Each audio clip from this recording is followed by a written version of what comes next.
Um, okay, we have two goals today. One, welcome to this. I'm really excited. It's an amazing group from the people that I've been able to talk to and the goals that I know that some of you have, but we don't know the goals that each other have. So two goals. One is to build a sense of community. And actually, the better word is communitas from Victor Turner, who's an anthropologist and studies ritual gathering. We are gathering in a strange and interesting liminal space where hopefully this will transform the way we move beyond this course.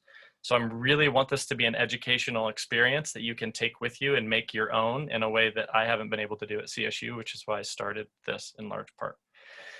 So one, I'm hoping that we can establish a rich sense of community where we're all engaged in this process of living a good life. So we all want to live a good life, right?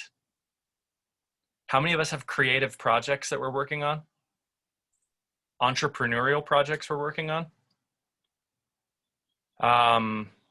Personal projects we're working on? Awesome. Okay, human beings? Yeah, no. Okay, so we are engaged. That is our community. That's like our joint mission, is to live a good life. So we have two goals today. One, what is our building our community? And then two, what is a good life? How this course works is from the beginning, we're going to break down a good life into three parts. Purpose, a sense of purpose, projects, shit we can work on, and then people that we can connect with. So purpose, the first part of the course, we're going to be looking at purpose and definitions. The second part of the course, we're going to be looking at projects and kind of ideas on how to put it into play. And the last part, we're going to look at the people we might connect with and how we might do that. And I already lied. There's a third thing we're going to do, and that's working on free writing. How many of us have, do any of us have a journaling or free writing practice already? Okay. Here's the rules. I'm going to say we are going to open up a lot of the classes with this free writing activity. And you're basically, when I say start, we're going to have about 12 to 15 minutes for you to write as much as possible. You are not worried about grammar. You are not worried about spelling. You are not worried about writing well. In fact, this is not about writing well. It's about just writing whatever is in your head, heart, body onto the page in response to the questions that I give you. If the questions that I give you don't really work, I would just write on something else, whatever you're working on. But these are meant to be, we're going to kind of use this as a platform to start sharing with the rest of us so we can get to know each other. And we're going to start engaging with the big questions right away. Namely, okay, so the two big questions, I'll put them in the chat, is who am I? And what is the good life?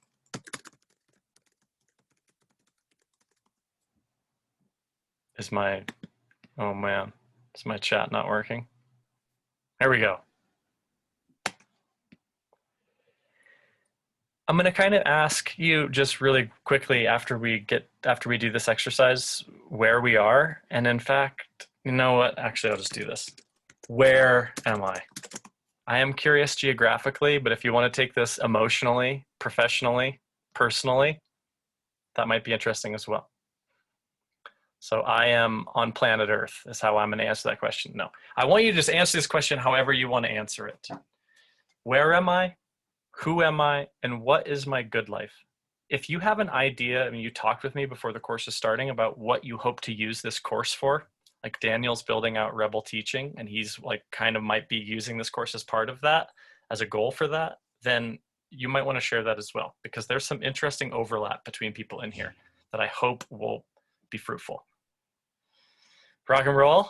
All right, I'm nervous and it's incredible. I can't wait to hear what you all say the good life is. So we have 12 minutes to write, who am I, where am I, and what is the good life?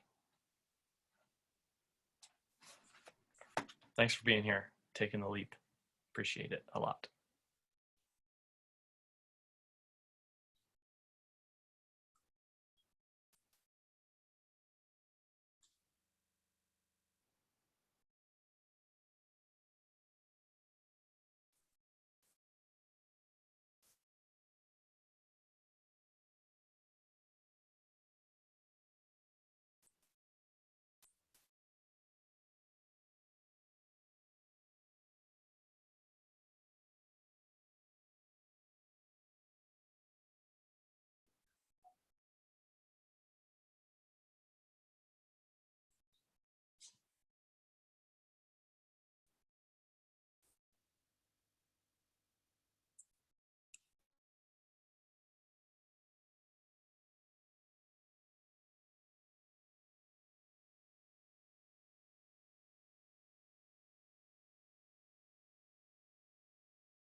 Okay, just about 60 more seconds here on,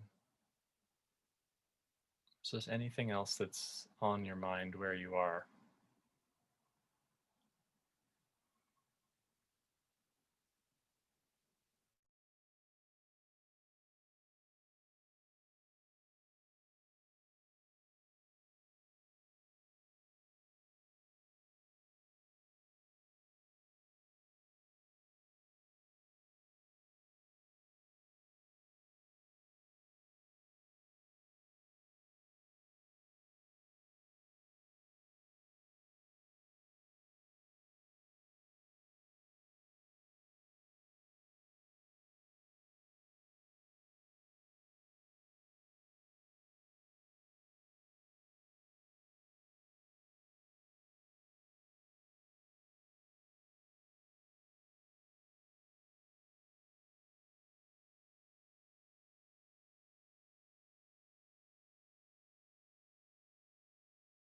Okay, if you'd wrap up what you're writing, this course, the material that I sent you kind of outlines the trajectory of this course. I'm going to say just a couple things and then we're going to open it up for discussion for basically the rest of the time.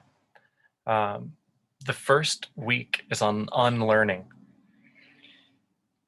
which is really important that we start here because I think there's a lot of habits and ideas that I'd like for us to unlearn in the space of this course. The first one is that I'm the teacher and that I know more about this than you do, or that I have any real insight on what you should do with your lives or your projects. I am going to be doing this workshop with you. I have 2 or 3 projects that I'm working on. And so I am like a co-participant. I'm the lead learner. I also am available to answer questions and I want to help you kind of do the work. The second one is that there's not grades in the sense that I'm not going to be measuring your work. Your assessment on what you get out of this course is between you right now and you 7 weeks from now. So I'm going to hopefully share the tools for you to be able to get clear on what your goals are, set daily goals to help you meet those goals, set weekly goals to help you meet those goals, and then be compassionate and kind to yourself as that shifts over time. If you have no idea what you're doing here, amazing. You're just like every other person on the planet. No, if you're like, I have no fucking idea what he's talking about, that's fine. And I am going to be giving us some opportunities to move forward. So with that being said, I don't want us to judge our shares or judge ourselves as good or bad or what we should be doing in this course. It's really an exploration of what we should be doing in this course is what we're doing for the first 2 weeks, really. Okay, so with that, I would like to, since there is 9 of us, if we could kind of keep our shares to about 3 to 4 minutes, that would probably be ideal. So we have time to talk about them and start seeing the connections. And I don't want to say any more. Who are you? Where are you? What is the good life? And if you don't, I'm going to be taking some notes. So I'm listening, even though I won't be looking at you. Who wants to kick us off? Can we just like read what we wrote? Yes. Yes. Is that fine? You can, but you don't have to. So you might pick out, Okay. like, there's a couple things that I wrote that are surprising to me. That's usually the best stuff for me personally. So yes, you may read what you wrote. And just do tell us your name, if there's something you want to be called differently than what it's showing up on Zoom. And yes. Do you want to go first, Tiffany? Sure. Thank you. That's fine. I can do that. So my name is Tiffany. I feel like that's what's on my displayed on the screen. So I think we're good there. I guess I'll just start with the first prompt or the first question that you gave, which is who am I? So I'm just going to read what I wrote because that's less stressful for me. So I am a woman. At my core, this is my foundation. I choose to identify as woman because far too often women or femaleness is denoted as weak or soft. I challenge those ideals. I am strong. I am capable. I choose often to act against saying what I should and instead opt for speaking frankly, candidly, honestly. 3 synonyms may be a lot, but they all imply different aspects or facets of me, for I am also a linguist. Language fascinates me, for language is, in my humble opinion, the core of humanity, what it means to be human, language, communication, learning from one another, edifying each other. Language enables this, and interestingly, language and the mechanics of it alter how we speak, how we think, and how we view the world. The language of children and adults, for example, differs. As a child, we ask questions like, what is blank? And this shifts as we enter adulthood to ever more complex questions. This leads to, in my opinion, the most intriguing dichotomy in my personality. I'm a mother, I'm also still a child. I offer wisdom while still open to receiving new ideas, and in a state of forever growing and learning, I refuse to stay stagnant. What is the good life for me?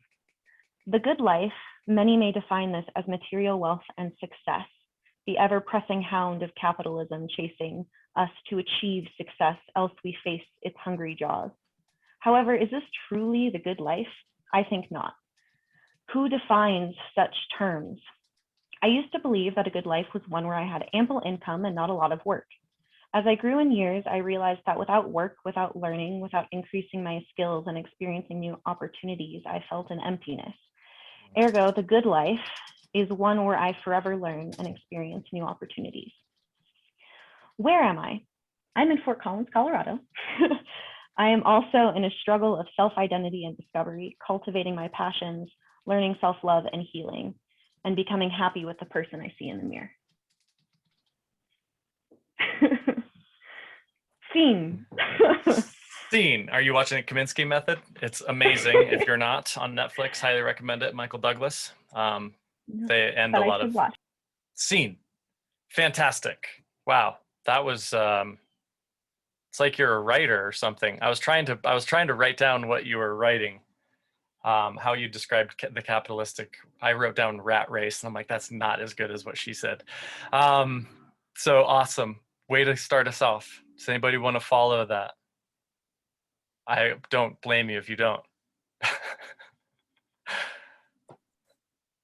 I can go. And then we'll go Peter. Daniel. Is it Dan? Daniel? What do you prefer? Whatever. Whatever's fine. Dan, all Daniel, right. Danny. Different people call me different things. Awesome. So, yeah, I'm Daniel. I usually just stick with that. I'm not a big fan of labels. I think we're all constantly changing, and sometimes labels can be limiting. In a way, I try to show people who I am more than tell them.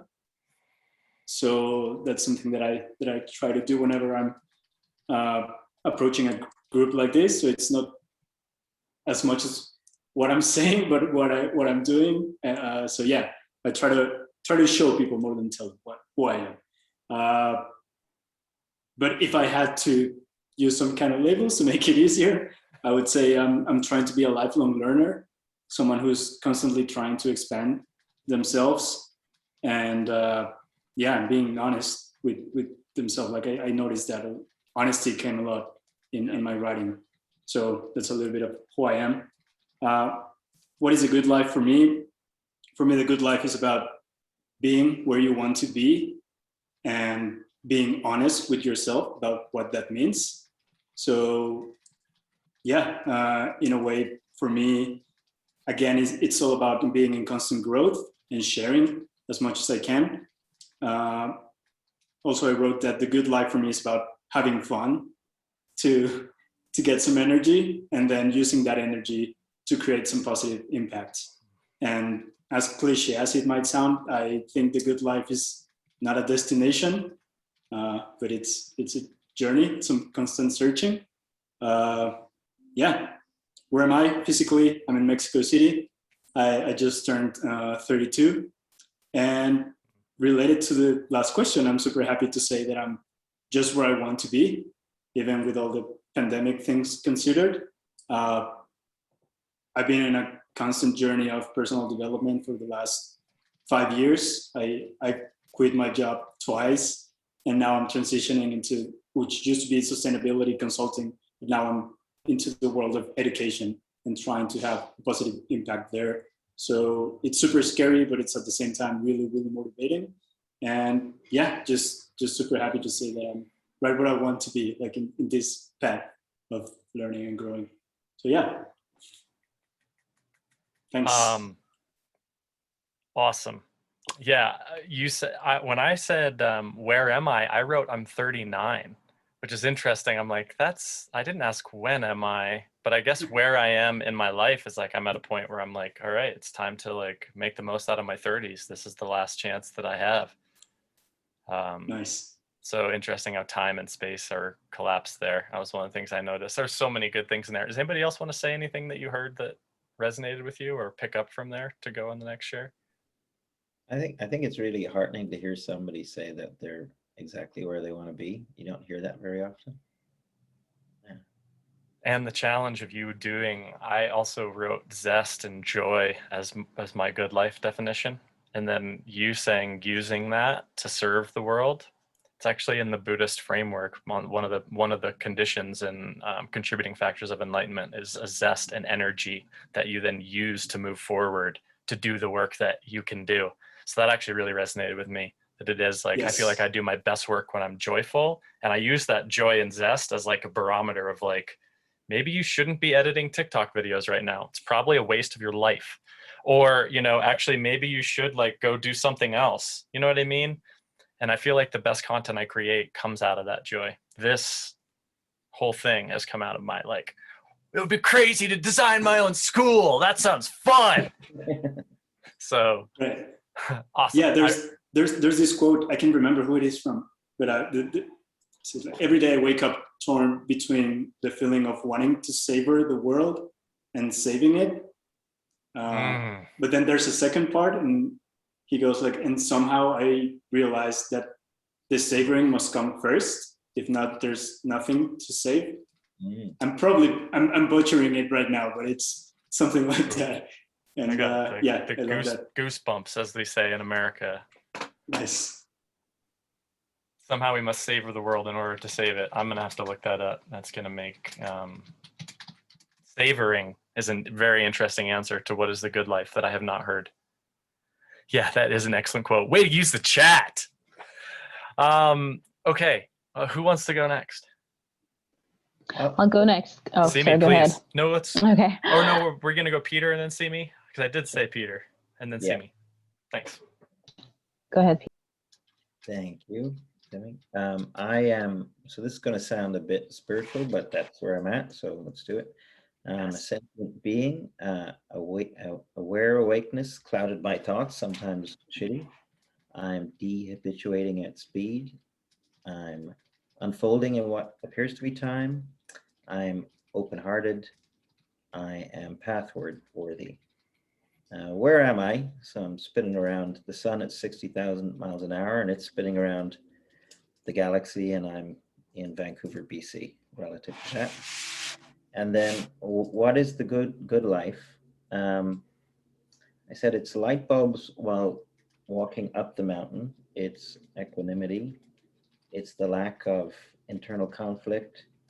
It's what you had just said. It's immediate course correction based on intuition.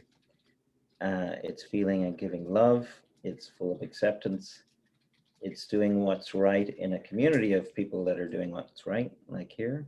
It's lifting up other souls. It's embracing the morning at 5 a.m. with excited, fizzy feelings, which is what you just talked about. It's art and music and meaningful conversation. It's the lack of self-consciousness. It's paying $6 for a coffee and not really caring. So there you go.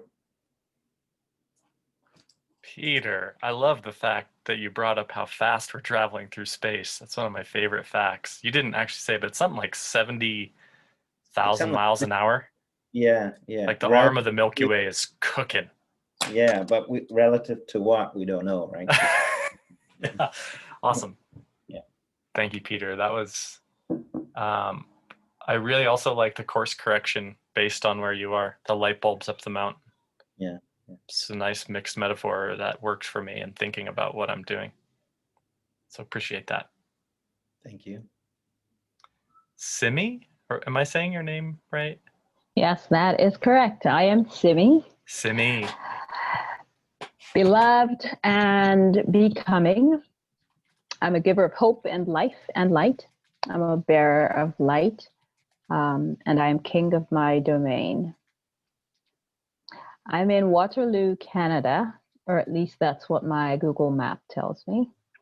I could be anywhere in the world for all the visibility my window affords me. I moved here a few months before the pandemic started from Nigeria. And so I don't know where I am, to be honest with you. I am in my hammock with a dimming view of trees, the fragrance of star anise. So I really could be on an island in Thailand. And so that's what I'm going with.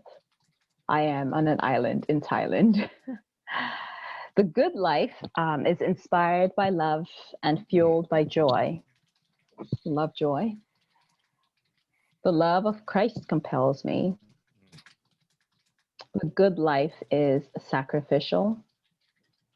It stems from contentment, which is only possible when I am whole.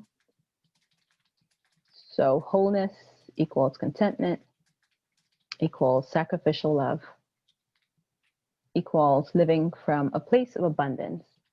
The good life is love that multiplies as it flourishes. It multiplies as it pours out.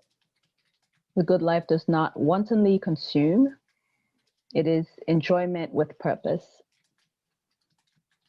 The good life is freedom. Freedom rooted in identity. And that's what constitutes the good life to me. Wow, amazing language too. Your English is gorgeous. I mean, the words that you used, not like how you speak it. Does that make sense? It's terrible. That's the worst compliment I've ever given anybody. I'm glad that you're laughing at it. Oh boy. It's awesome. So much there that I really, really like. I do want to comment. I think one of the goals of the class that's really interesting is to consider moving forward with our work with more joy. I think we have and Peter, this came up in a room we were in, that we have from a young age this association that learning is work and then we have to do hard work. And that it's really actually more about play and experimentation and giving ourselves the room to experiment, to trust things in different ways, to lean into them, be okay with failing, like we kind of anticipate failing in a certain regard so that we can learn from it. So I'm happy that joy is coming up, and I do think that's an interesting challenge moving forward on how to infuse the important work that we have with joy. So that inspired by love, inspired by love, fueled by joy, really speaks to me. As does the Christian framework of a love that wants nothing in return. That agape, unconditional love, is super amazing frame. So thank you for sharing that, and thank you for, yes, awesome. Why am I commenting on your ideas of the good life? I should probably be quiet. The good life is noticing when you talk too much. I yield my mic, to use the clubhouse term. Who's next? Shannon, please. What's going on, guys? Hi. So I guess the first question, who am I? I'm Shannon. I kind of agreed with Daniel. I don't really like labels and stuff like that. I mean, they just don't seem necessary in certain conversations, honestly. But they can be very welcoming and understanding of, how you want to go around your day. But I more so like to dig into the what is the good life for me? Please. The good life for me is being able to detach from situations. I know for me personally, growing up, that was one thing that was tough, was struggling with emotions and understanding how to channel them the correct way. I was very passionate about things, and could be for good or bad. I had that tendency to, it's all or nothing, always. So I think being able to actually detach from a situation now and being able to think about a scenario and know that someone is going to do something bad to you, and realizing that's okay. And that was one thing for me. It was a good life, but also just being a good person and being truthful. I've noticed rewards just are just endless. One thing I deal with the public a lot, and they the public is an interesting people to encounter every day. They are very, very loving if they can be, but one thing I've noticed has been just being truthful with them, and how contagious it is with that attitude. I can run with my good attitude, and I can change 3 or 4 people's days, or I can literally stop someone's day. They're having a bad day, just say a few nice things, and you can see that bulb go off in their head, and it's just they're in a better mood now. Hopefully that'll fix someone else, and it's a contagious thing. The good life is. I think that it has to be your own journey with the good life too. People can tell you this and tell you that, but you have to go through it yourself. You have to figure it out. You have to fail 1,000 times before you realize that, hey, I got it. Took a while, but I got it. I believe that certain situations like this, and even where we're at now, is the version of the good life, because for me, it's the teacher appears when the student is ready. I had to go through a lot of things that got me to this point. I mean, it's pretty crazy, but I'm thankful for every single bad moment I've been through. I wish I was more aware of the scenario back then than I am now, because when I approach a bad situation, it's nice to confirm it with, I need to learn something here. There's a reason I'm going through it. I also think that the good life is being able to see both sides of the coin and realize they're both wrong and they're both right. Just being able to have that listening, observing perspective of it. I also believe it's like an onion. If you're going to go through the good life, it just gets better and better, because I guarantee you my life right now is someone's wonderful life. But to me, it's the beginning. I know it is. I also believe that, the mind, it'll let your good life will be as much as you allow your mind to let it be. It's there's a reason. I've always believed there's a reason they test placebo pills in medicine. I don't know why people haven't got onto that yet. It's there's a reason they're testing you with a fake pill, because your mind is ridiculously powerful. And one more thing, that's pretty much on that last one. But as answering the last question, where am I? I'm at a stage at my good life to where I am doing good. But I see the growth, and it's like I said, limitless is the best way I can describe it. Thank you, guys.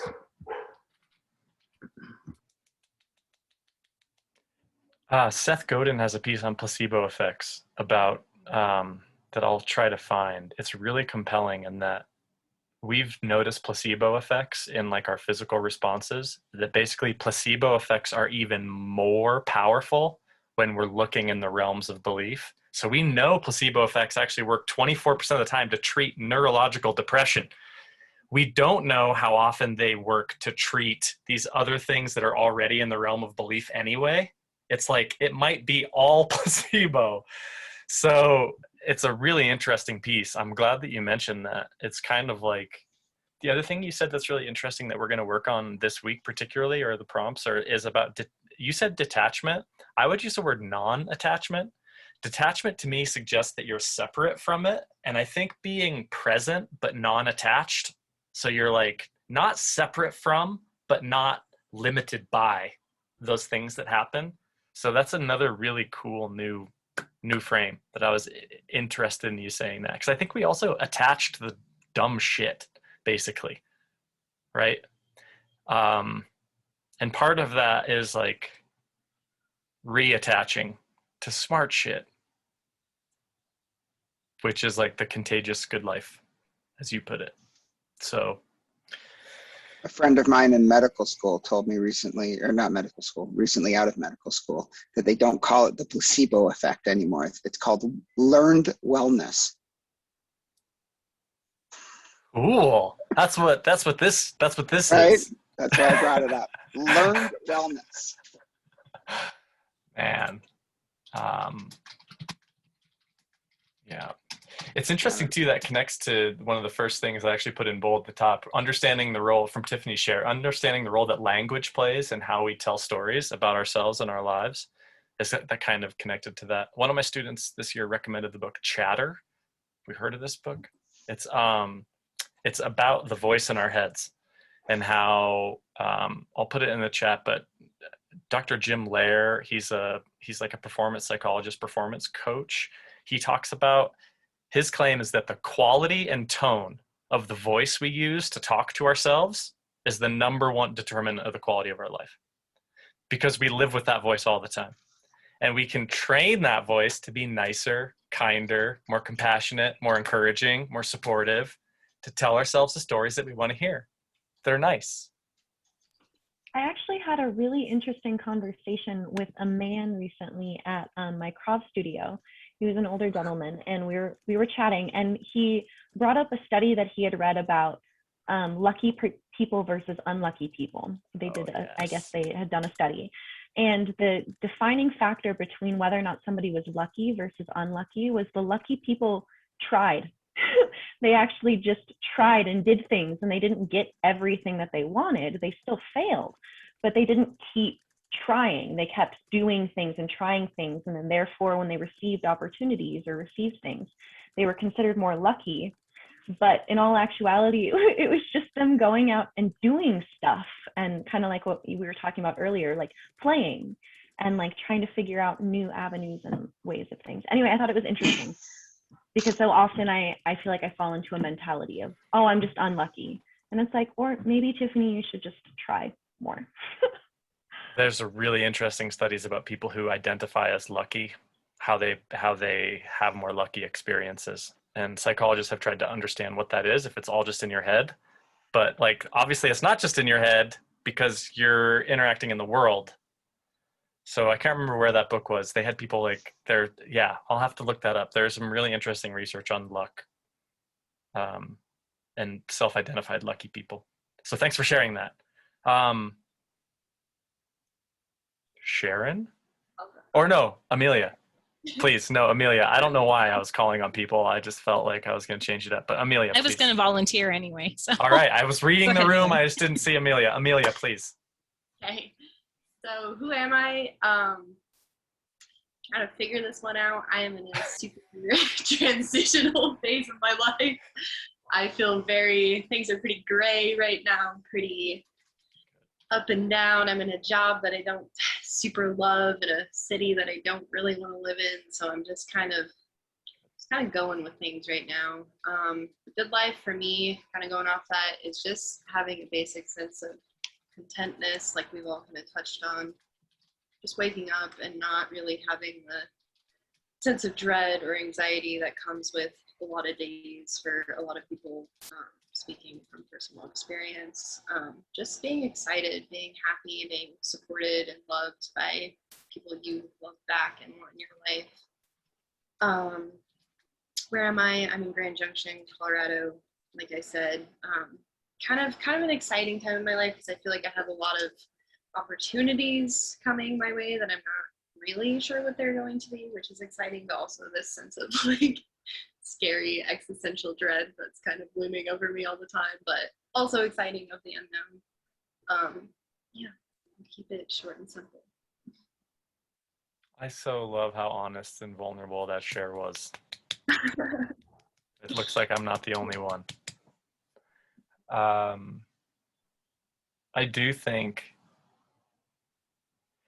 think opening up and believing that interesting things are coming is just true. And I hope that by the end of, I hope something interesting happens that you don't even know what it is yet. Me too. I'm sure that will happen. I just hope that it happens within the next 7 weeks, so that we can be like, maybe the course had something to do with it. Totally. But I'm almost positive it will happen. It just might not happen on the time scale. For sure. I loved. Thanks for being honest there. That was amazing.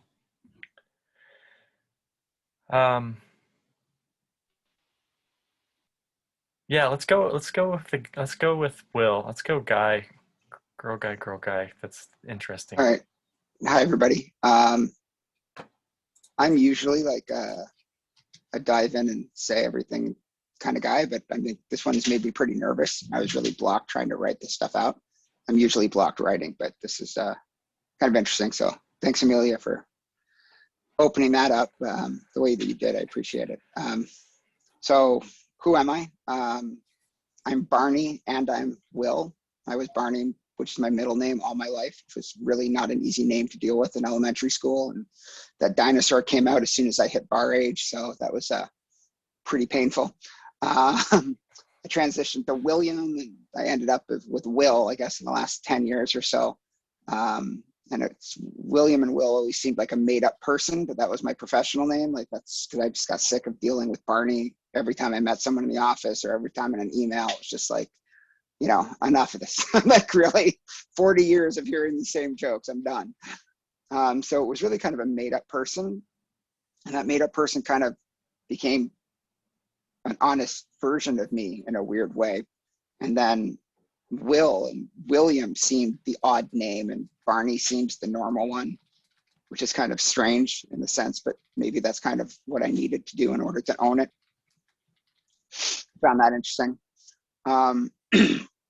Where am I? Not where I want to be was my first thought. You know, a lot of crossroads, a lot of things going on. I certainly never wanted to be in New York. Come from a small town in Canada. Waterloo, by the way, if Mel's Diner is still open after the pandemic, best breakfast, love it. I've been doing Uber. And then I ended up in the big city. My dream was to move north and live in Muskoka. I don't know how I ended up here. I mean, I do. I love my wife. And this is where she is, so had to be. So, but I would love to get out of here. Where am I? You know, where am I? I'm scared. I'm very, very apprehensive and nervous. I don't like the way anything is going around me, and politics and crime and violence everywhere around me. You know, I've never been a shy person, but I'm an Orthodox-ish Jew. I'm a conservative. I work for the city of New York. I'm scared to say things all the time. I just constantly think I'm engaging in a conversation with challenge and politeness or just academic rigor. And I live in fear of being hated. I've lost many friends over the last few years. I think I'm mislabeled and because people just don't listen to me in the sense of, sorry, let me phrase that. Sorry, that was wrong. I don't express myself and people don't listen, and I focus on principles and digging to the roots of ideas, and I'm constantly having logical conversations with people who are making emotional appeals. And there's just this constant headbutting everywhere in my life, and I get really frustrated and most of all hurt that people can't just say, oh, you're smart, that's a great idea, I just disagree. Rather, no, just anger. The last thing I'll say on that is where am I is possibly the most important and powerful tool I get out of my Judaic practice. You know, so the narrative of the Garden of Eden, you know, the sin or the apple or however you want to understand it happens. And the first thing God does is ask, where are you? There's no punishment, there's no reaction, there's no emotion. It's just look at yourself. Do you not see where you are? Do you actually need me to come and say anything? Like, why are you hiding? Like, where are you? So I think that's was not an easy, that's a metaphysical question for me. So it was just kind of too big to tackle. And the good life was, I think, is kind of rambling words, a bit too hard. So I think I'll just leave it at the first two. So the first thing that God asks Adam and Eve after they eat the apple is, where are you? Mm-hmm. It says God is walking in the garden, which is strange in enough of itself. Like that's the first anthropomorphical aspect of him. So he for some reason, because of this event, whatever it is, there's this physical or metaphysical change. And then he just says, where are you? because they're hiding in shame. They recognize their nakedness, whatever it is. Right, the That first question, self-consciousness and all yeah, that. where are you? Awesome. Oh, Very sorry, one more thing. interesting. Please go. Yeah. Again, and just on the back of that, you know, and everybody else, when Daniel and Shannon were both talking, like for me, labels are super important. Like we can't think without labels. We need labels. Like labels don't have to define a person. They don't have to limit them forever. But if you don't limit the idea initially, you can't learn it and study it, and then you can adapt it. This whole movement in the world, I think that's what I was trying to touch on with postmodernism the other day, Sean. Like I'm trying to get the words together. It's like, you can't deconstruct that for me. Like, it's just like, you can't think without labels. You can't think without categories. The world is a mess. We need them. They don't have to be there forever. They don't have to be concrete. They shouldn't be used badly. There's all these things, but you know, I feel, you know, I have a different point of view than the way that you guys expressed it. And that's why I kind of started out like, I'm Barney. That's my name. That's my parents used to call me. That's what my wife calls me. That's what all my close friends call me. But the majority of people in my life, I'm William. I'm Will. That's what I am in my work and my professional life. So who do you want to be in here? I was thinking that. I don't know. That's an interesting question. I don't know. I think one thing to add on to what you were saying, I think whether you say you can or you can't, you're right either way. So about some of the topics you brought up, whether you say you can or you can't, you're already defying your thoughts before you're giving them a chance to be processed. But and when the point on labels, I'm sorry, refers to language as well. So we could say like language just gets in the way of truth, and language is, you know, we need to deconstruct language, which I kind of think we do, but I also agree with you that it's what we have. It's like, it's the tools that we have. So And maybe to not take them as necessary. essential, as like essentialist, if I say that, you know, to be conscious and careful with our language, maybe is the nice middle ground between those two positions, where it's like strong opinions held lightly, that kind of idea, where we're bringing what we think, but we're also compassionate, receptive to other ideas, which you actually modeled really well, and saying, you know, I actually totally disagree with what you just said, and that's cool. Which is, I hope to have that. So that's one of the things I was trying to put into what is a good life. Is like I kind of had like a relaxation without laziness, being perplexed without being frustrated, difficulties without struggles, but that didn't work, or struggles without damage. I couldn't get the right words together. Peace without boredom. You know, I don't know. It's kind of rambling there. Pretty good. Relaxation without laziness is great. Awesome. I'm looking forward to hearing random Jewish stories, I hope, of Jewish wisdom as we go. If they seem relevant, throw them in there. Tiffany? Well, I was just going to say also, I think it's really interesting talking about labels, how we categorize things as humans changes based on our native language. So for instance, like there are languages in the world where it's like all of the colors that we have labels for in English don't exist. Like there's white, and then there's black, and then there's maybe red, and that's it. And that is what people use to describe things. And instead of saying like, oh, it's green, they'll be like, oh, it's like the color of leaves is maybe like how in certain languages it works. So I think it's interesting that like, I think labels are necessary, but depending on where you're from and the kind of culture that you grow up in, how you label things and how you perceive things, even things like politeness, changes drastically, and how you approach those kinds of things. Well, we learn to think through language, right? It's through inner speech. Like first we play, and then that's what I mean. Language, we need those labels to limit the infinite in order to grapple with it. And then we use those as stepping stones to move forward. And that's like, you know, that's my whole thing. Like can't deconstruct beneath you. You just say, oh, that was behind me. How do I move beyond it? Yeah. The more languages you speak, the more ways you can see the world. It's absolutely bang on. Yeah. And that's really the central question of this course. I mean, it's kind of this idea of how can we think about the way that we're framing our projects and are framing our life in a way that's more conducive and productive, so that we can be, you know, and interesting with Amelia's share as well. Like, I don't know the way forward necessarily, but I do think exploring and doing little mini experiments. So like, I wonder if I did it this way, or I wonder if I looked at it this way, is this going to help? And I hope, I mean, I'm going to be sharing a lot of ideas with you. And if like one of them really works, that would be awesome.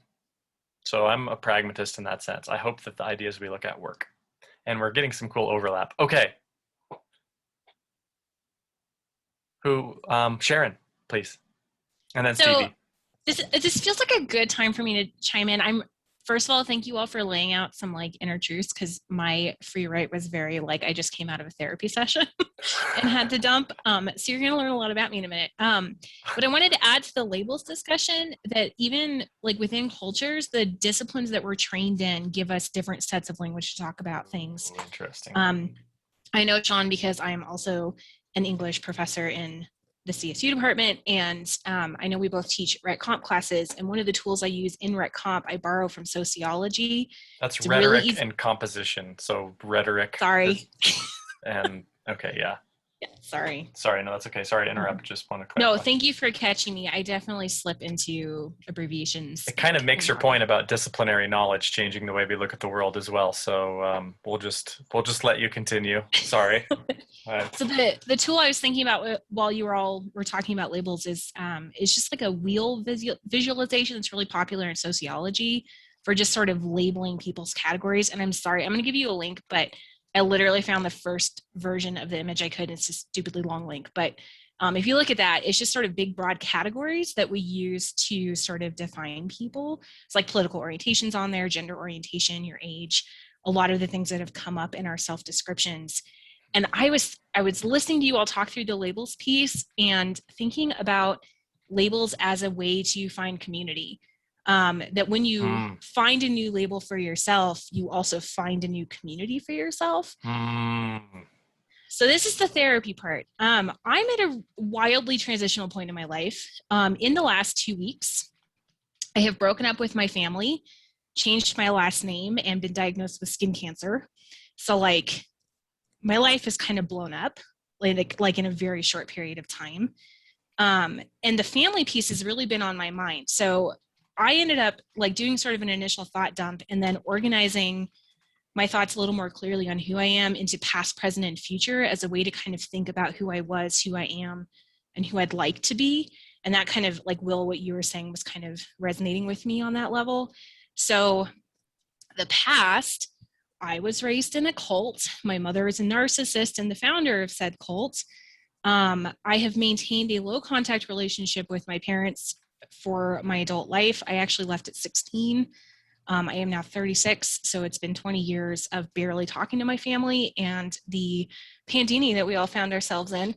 Sorry, I've been on TikTok too much. Anyway, the pandemic has really crystallized for me the need to get out of that rut and how unhealthy that relationship has continued to be in my life. So like I just went a few days ago, no contact with my parents. My mother immediately had a heart attack that was, of course, unrelated, but the literal heart attack? Literal heart attack. And then like the old cult training that I had started triggering this inner narrative of it was my fault because I cut them off, which is not the case. It's not the case. It is not my fault. So I've been dealing with a lot of that. And then the other parts of my old self that are sort of related to that, I have been diagnosed with anxiety, depression, and chronic PTSD because of all of that childhood trauma. I've been in therapy for a long time. I'm working on all of that stuff. But in short, what that sort of led to in my early adulthood was this feeling of just being adrift and alone and not really having, like I didn't have a home. I didn't have anywhere to go back to. I went home for one summer break in college and then I didn't go back. And all my friends are going home at every opportunity. And I'm just like, what is home? So a lot of my adult life has been about finding a home. It's like actually my first answer to the where I wrote geographically, I'm in Loveland, Colorado, and I work at CSU because I was thinking about that because Hi, Sean. But like my heart, what I think of as like the home where I became myself is in Humboldt County, where I went to college. And I do go back there every chance. I'm actually wearing a Humboldt sweatshirt right now. I just realized. I go back there every chance I get because it feels like homecoming. It feels like my people. And I do still have some really, really early family type friends in the area that I visit. So that's kind of my past. And then my present, I gave you a little bit of, I wrote emotionally a mess, and then I listed all the reasons why: family stuff, the trauma stuff, changing my last name, the skin cancer, which hopefully will only be on my face until Friday. Y'all get to see me with a big old bandage next week. It'll be good. Hopefully it's little and it will be gone, and that'll be the end of it. But I also realized when I was writing about the present that like, I recognize that making big changes put me on this sort of like temporary euphoria because I've let go of all this baggage recently, with especially cutting off my parents. So I recognize that my happiness right now is heavily influenced by those recent decisions.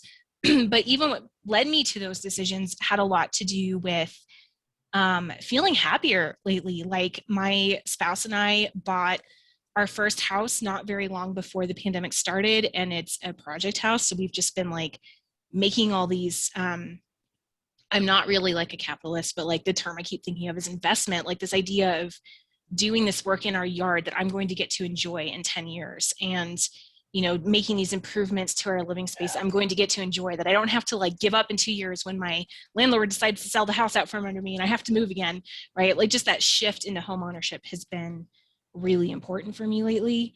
And I also, so that's also then informing my future. So I started thinking about the good life. The first thing on my list, I'm a lister when I free write. The first thing on my list is safety, because I had none as a child and I've been seeking it as an adult. And I feel like I feel like a lot of my happiness right now is tied up in this new feeling of safety. Like I feel more secure in a lot of ways than I have ever before. I should also add to my description of my childhood that we were not financially stable. So like that security feeling was also tied up in like periods of food insecurity and, you know, being the kid that was bullied both for being in a cult, for being smarter than I should have been. I skipped a grade and was younger than everybody. And then also because I dressed in like third generation hand-me-downs from my older cousins, because that's what we had.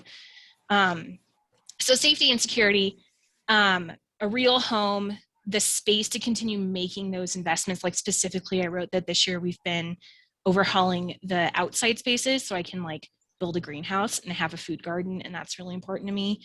It's the earlier comment about food insecurity.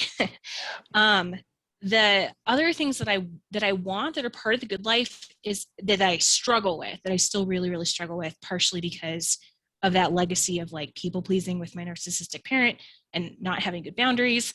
I want to have space for myself. And I don't just mean like the space to think, although that's part of it, or the space to create, which is part of it, but like the space to move. Because when I take on too much at work, I end up in my computer chair for 14 hours and my body doesn't feel good. It's like, I want the space to like be in my body and enjoy it. That has also been a big journey for me because I am fat. So like I have worked through my whole adult life to be okay with that and to counter the very trained interior voice of, you know, calorie counting. And I have not looked at my weight on a scale in 6 years now. And that has been like life-changing for me. But I want to move on the regular. I want to feel good in my body. I want to be able to choose how I'm spending my time. So I want to have healthy boundaries, and I want to be able to choose my fights. I kind of have a reputation at work for being, someone has called me a bulldog. Someone has called me a fire starter. And I value these things about myself, but I do not want them to be the all of me. So like, I'm working on that. Thanks for laughing, Sean. Will, no, that was, I'm actually laughing at Will's reaction to that. Oh, I missed it. For the record, he was very pleased with that. I just 100% with you on that one. Well, yes, I want to keep being the fighter. And honestly, one of the ways I move my body is jujitsu. So like fighting is part of me. But I want it to not be the all of me. I don't want it to consume. So the big goal that I wrote, and actually I think this echoes a couple of different things that y'all have said. I want to be productive but not burnt out. So I want to have the joy, I want to have the energy, I want to have the feeling of freedom and security, but I also still want to create because, you know, I'm a professor for a reason. Like, it is important to me to nurture others, and to, especially with rhetoric and composition, I spend a lot of time while I was having trouble not going into teacher mode in response to you, because I was thinking about, like, yes, this is a struggle I have with my students, like how to have dissenting opinions and communicate them in a way that highlights shared values and gets people to sit down at the table with you. So, like, that's all really important to me. My therapist says I have a big sister complex. Like, I want to be everybody's big sister and like help them do better in the world without. I'm not like, your little sister, Sharon, or I'm not your little brother, Sharon. It's true. Okay, sorry. My mother called it the messianic complex when I did the same thing. So Yeah, sorry, Sharon. It's okay. No, I'm glad you chimed in. And I think that's the most of my list. I had a lot. This was a good time for this particular set of questions for me, because stuff I've been mulling over and hadn't actually like gotten out of my head yet. Seems like it. And thanks for upping the stakes on the level of vulnerability of the share. That was great. I appreciate that. Stevie, do you want to go or do you want me to go? No, I'm down to go. Okay. Cool. I'm Stevie. Hello. Okay. What is the good life? Yeah, my writing was like super casual. It kind of always is. I just said I feel like I am living the good life, having fun, saying yes to every adventure that comes up, working a job that is fun and rewarding, and appreciating loving beautiful humans in my life. Lots of quality time, healthy body, experience in the mountains, sports, and time outside. Money would be nice, but not necessarily super important, and a lover would also be nice if possible. And then I kind of just went into like, yeah, just a lot of like, it's kind of Buddhism stuff, but just stuff I've like learned from my parents and things like that. And just kind of like, my dad's always kind of preaching about just like sitting with life and just letting the good and bad kind of flow within you, and just being like, that's interesting. Like, just like kind of observing and appreciating. And just, yeah, I really love just like coming into life with appreciation. And I think that like having a super high level of appreciation with everybody you come in contact with, and yourself, obviously, just creates like this kind of like unknowing glow, I feel like, in yourself, and it kind of instills it into other people as well. Yeah, and I kind of said like sitting in the trenches with others, sitting and suffering with others. That's a big thing I do with my job. I work in behavioral health. I work with like people who have eating disorders, and I've worked with a lot of other different types of populations of people. So yeah, just stuff like that. I think that sitting in the trenches with people is, yeah, it makes a good life for me. And helping people out with that, and just remembering that I'm the creator of my universe, and that, yeah, our brain is a super powerful thing, and that I can create anything I want, and any belief or creation that I have, I can choose to discreate or continue creating. So that's something that is super salient to me. That kind of, yeah, all tied into who I am, but I just said I'm a fun-loving, outgoing, compassionate being who's looking for love, close connections, and expanding her brain at any chance she gets. A wild, spontaneous traveler and a non-thinker who lives by never taking anything too seriously. So yeah, I think it's important not to take life too seriously, and remember that, yeah, we all just make it up, and it's all just a story in our heads. So you can choose to just do whatever you will with that. And I kind of try to remind people all the time, I'm like, it's just a story. Like, it's all just kind of a joke, honestly, and never take anything too seriously. And where I am right now, I'm in a school bus in Denver, Colorado. And yeah, more seriously, I'm just kind of in a transitionary place in my life.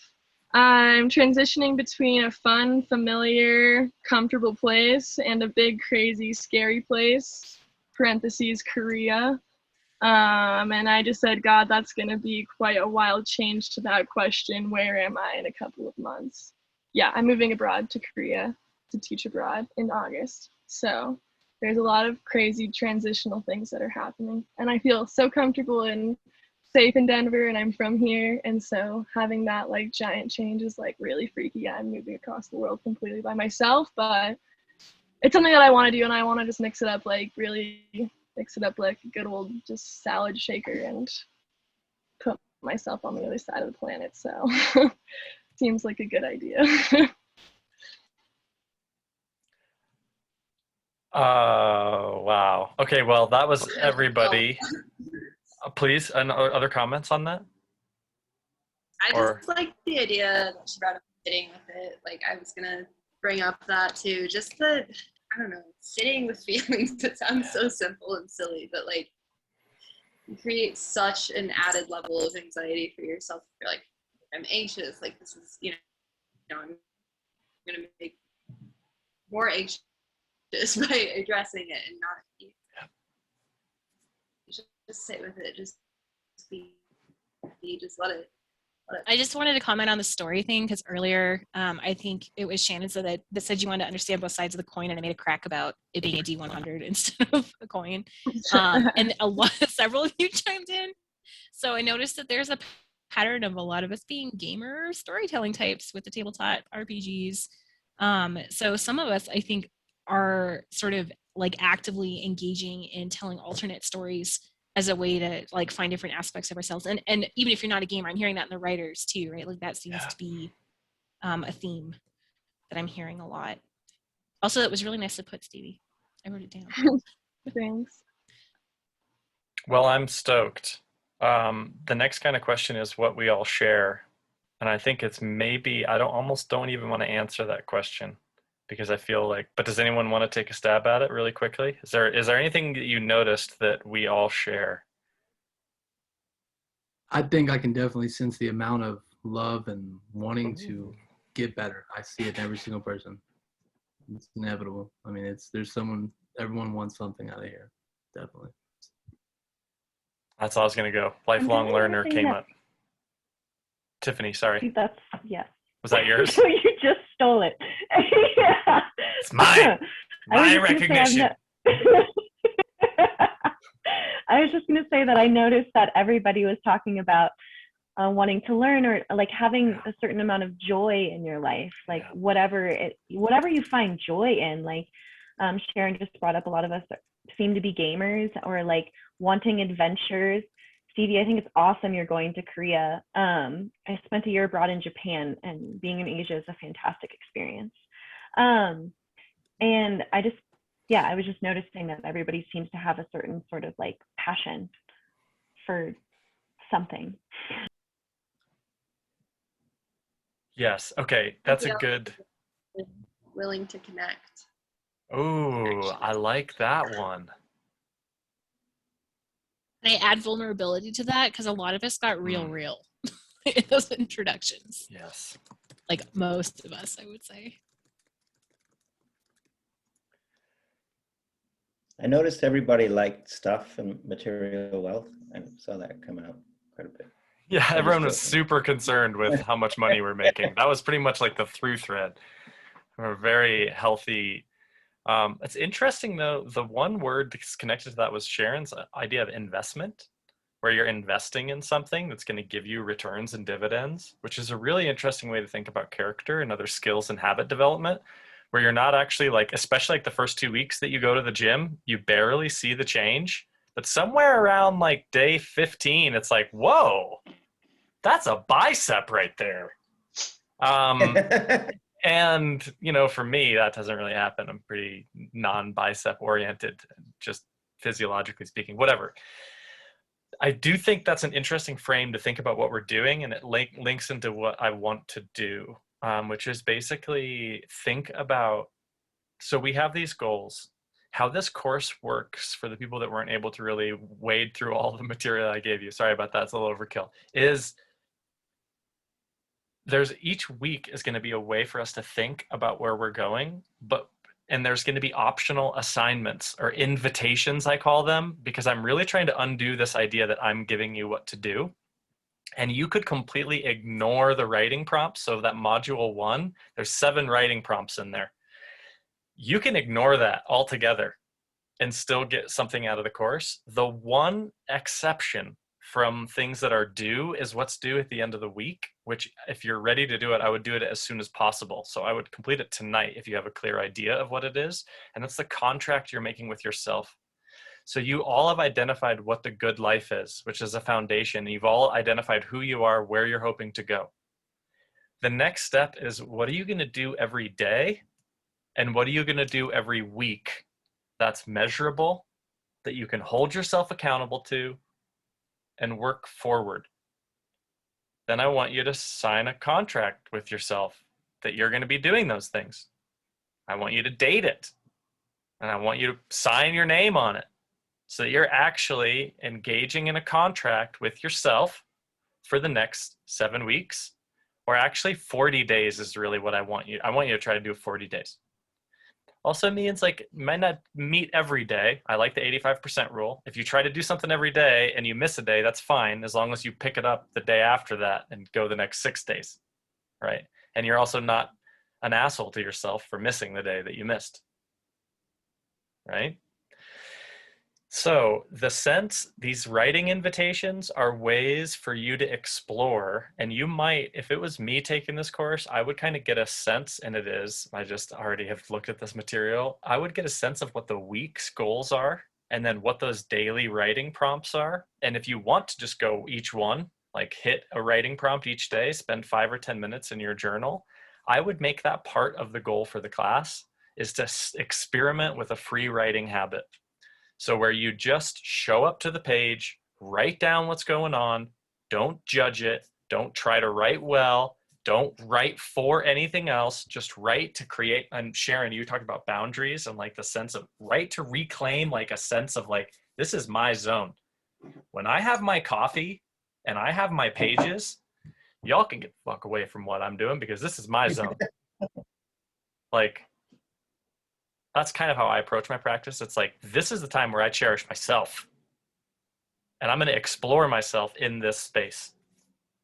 So for me, like as an example, my goals for this course and where I'm moving forward is recommitting to half an hour of writing, free writing a day, 20 to 30 minutes. And sometimes it's just 5 minutes. So just 3 to 5 minutes is a good place to start for free writing. 2 hours a day on other writing. And then I'm really asking the universe, who can I help me help other people? So who can I help me help other people? And what's that going to look like? I asked that question on Sunday, and I had 3 conversations with different people that are like, holy shit, how did this happen? It's like the universe is responding to me. No. So I'm Sean. I don't know. Honestly, okay, my understanding of the good life is helping other people live a good life. I also really like this framework of purpose, and that's something we work on over time. Projects, engaging in projects that we can do that give us more energy and feedback and information, like pragmatists, is huge for me. And then people. I think we're people. We're people. So that's kind of where I'm at. That's what I hope to do. I wrote about getting the most out of it. The good life for me now is building and really being appreciative of that building, to echo my efforts and getting clearer on what I have to offer and offering it, continuing to ask the question, who can I help me in a way that helps other people? Okay. We're a little bit past time, and this is more than enough time to sit at a computer. There's 2 books kind of for the class. There's really 3, but there's 2 frames that we're going to use moving forward. One is Julia Cameron's The Artist's Way, and you can, for the first week, you can just look at the entry level stuff on Amazon and see if it speaks to you. But Julia Cameron's The Artist's Way, and oh no, where's the other one? Natalie Goldberg's Writing Down the Bones. Is awesome. Natalie Goldberg's Writing Down the Bones is one of my favorite books ever. She's so great. That is the artistic, creative side of this. She asks you to get in touch with your inner child and to take that inner child on a 2-hour date every week. So if your child wants to go play on the ball pit, You take yourself to the ball pit and you dive the fuck in that ball pit. If your child wants to play with paper and cut things out and tape it to the wall, that's what you do. The point is that there's wisdom inside of you that you are uncovering by honoring and listening to it in an artistic way. I think this book is about, like, I love about one half of this book. I'm like so on about a quarter of it, and I absolutely hate another quarter of it. Like, it's just way too flu for me. It's a spiritual path to higher creativity. Just the title is so cringeworthy to me in the books I normally read. But yet, it's what's good about this book is worth the price of admission. So if you get, like, if half of this book speaks to you, that's still worth it for me to be like, that book is powerful. And the way she frames morning pages literally changed my life. This is my 163rd Moleskine journal. I literally have, it's been a game changer for me in being able to reclaim my identity in the way that I want to say it. I'm a writer, not because I've sold writing, but because I write every day. And I love that. I love knowing that I'm a writer and that you don't get to tell me whether or not I'm a writer or not. I decided I'm a writer. And I actually decided that 3 weeks in. And it makes me feel good. And I'm going to define writer in the way I want to. Okay, the other side of this is that Bill Burnett and Dave Evans design thinking, which is more like the life design, designing experiments. That's kind of like this more scientific design thinking. So we kind of are approaching this from two different angles as we go. We're starting to be creative in the creative framework, and then we're going to move into the designing your life stuff.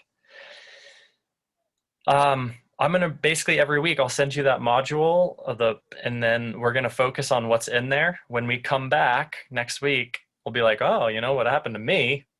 I freaking broke up with my family. No, or it'll be more of like this.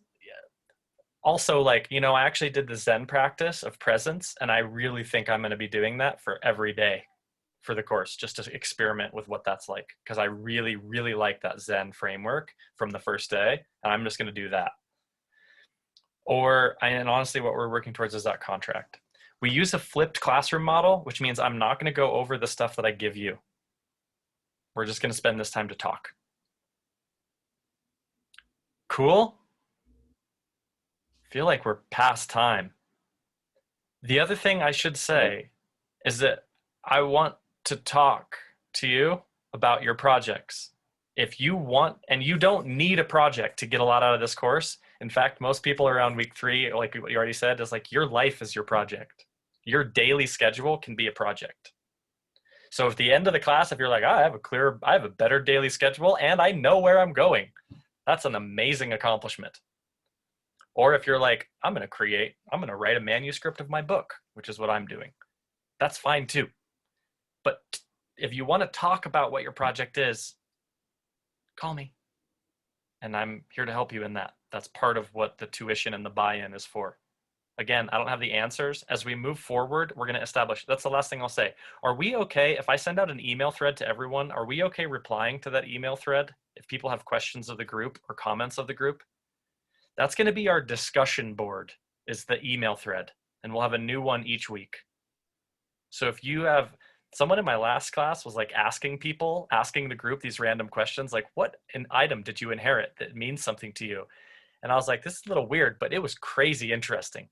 So feel free to use the email thread in respectful but creative ways. You can share what you're working on if you feel like you need to, or you can email me if you feel like you need to. But by the end of next week, I want you to have a creative contract signed that identifies what you're going to try to do. And it's also a contract to take care of yourself a little extra. It is very possible that this course in this group is going to bring up some shit. It already has. So that means like self-care is going to be important. Commit to get sleep, eat food, all that stuff. Cool? Drink enough water. Comments, questions, I can still stay on, and I feel like this is working. This is a fun group. So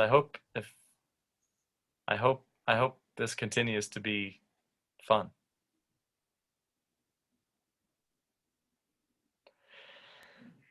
This may be a silly question, But I feel like when you say daily contract, for those of us that struggle with maybe overachieving or setting way too many tasks for ourselves in any given day to accomplish, and then you go through that process of negative self-criticism for not completing all of the tasks that you assign to yourself to complete for a day, I guess I'm wondering if you have any wisdom or insight on a reasonable amount of tasks to assign for yourself to complete in any given day, if that makes sense.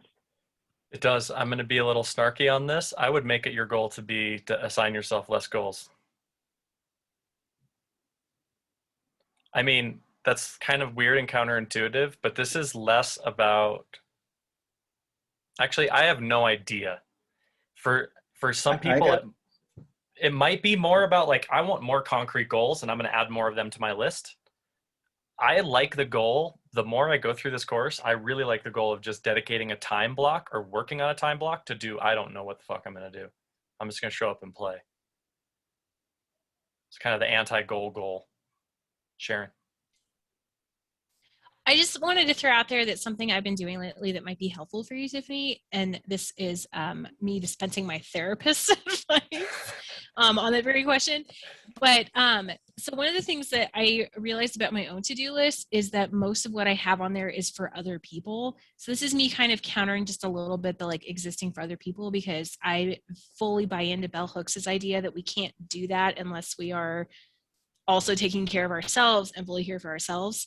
So what I did was, rather than focusing on the number of things on the list, I started putting the me things first to make them a higher priority, like drink water, move my body, make an hour for my projects, whatever went first. And then that way, whenever I look at the list, I'm reminded that I should be doing the things for me, right? Rather than always existing for other people. That can be a great goal. It's like, don't focus on the numbers. That's my answer. Awesome. That's a great question. Other insights on that or other questions? I think one thing I can add for her, I think that you should explore that wanting to do more.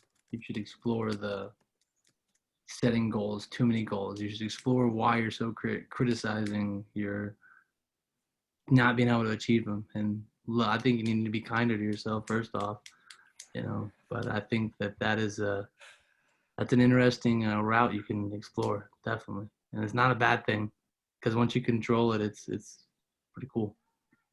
Yeah, and interesting again, framing how we think about those goals. It was like, maybe your goal is less about doing and more about kindness. The difficulty here is how you might measure that, if you care to measure that, by the end of the course. And that's part of this experiment as a system of education, where you get to decide what matters to you. And the first part of this course is figuring out what the fuck that is and getting clearer on that. And yeah, that's an awesome share. When are you going to tell us that? Yeah. Oh yeah. No, I know. When are you going to give us that answer? Oh yeah. No, I don't. It's look inside, my son. That sounds frou-frou, Sean. Yeah, thanks. It's a little frou-frou. Yeah, No. As Julia Cameron says on page 24, I believe the answer is no. We can just do a little. Oh yeah, here we go. Bibliomancy for the win. Undoubtedly, we become what we envisage. Basically, what we envision. Undoubtedly, we become what we envision. I read that on a shirt once, except it said manifest that shit. And I liked the shirt version better.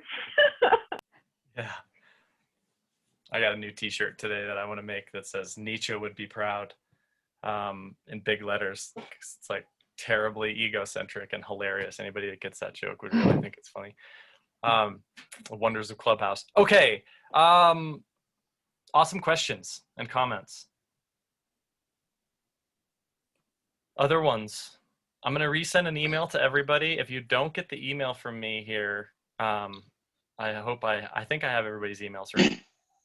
And then it'll have the first week's, which just is like a series of invitations to spend about 5 to 10 minutes each day writing. which I think I would encourage you to do to get the most out of the course. Other than that, I would do whatever you want to do that you feel like is going to be educational. So we're going to be designing experiments to progress. Yes, so let me know if you make sure, just send me your email in the chat if you want a different, if I've been sending this email to, if I've been sending emails to the wrong one, or you didn't get my email, would you just send me the email into the chat and I will add that. I will just resend the email so we have the right thread between our in-person communication if you feel like using it. Cool? All right, my body's telling me to move. So I will see you all. I'll see you all next week, and feel free to reach out. It's a fun group. I'm glad we're in it. Awesome. Thanks, Sean. Thanks, everyone. Thank you. Good Thank luck. you, everybody. Thank you, Good luck everybody. on your good life this week. We'll see you. Good We'll see luck. you next You Wednesday. too. Stevie, good luck to your avalanches. Thank you. I'm a Leaf fan, so I assume the series is already over. It starts next week. Yes, it'll be interesting. All right, see you guys next week. See Have a you. good one. Thanks, Shannon. You're welcome. Have a good one. See you. Nice work.